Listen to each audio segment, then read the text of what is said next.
Hello friends, চলে আসলাম আরেকটি আবার নতুন ভিডিও নিয়ে।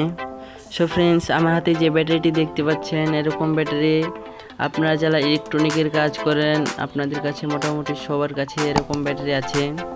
সো ফ্রেন্ডস, এই ব্যাটারিগুলো সোল্ডারিং করার সময় আমাদের যে উপরের কভারটি আছে এই কভারটি নষ্ট হয়ে যায়, সেই জন্য আমাদের ব্যাটারিটি শর্ট সার্কিট হওয়ার সম্ভাবনা বেশি থাকে।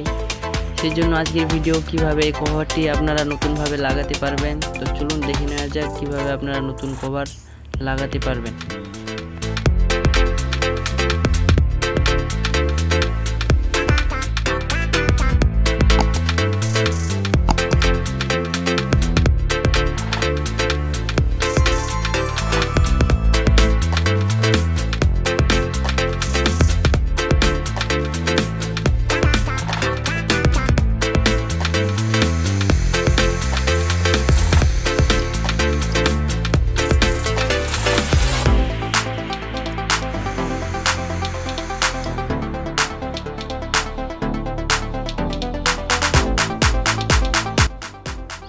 হ্যালো ফ্রেন্ডস, ভিডিওটি ভালো লাগলে অবশ্যই চ্যানেলটি সাবস্ক্রাইব করে পাশে দেওয়া বেল বাটনটি অন করে দিবেন, যাতে করে পরবর্তী এরকম ইন্টারেস্টিং ভিডিও সবার আগে দেখতে পান।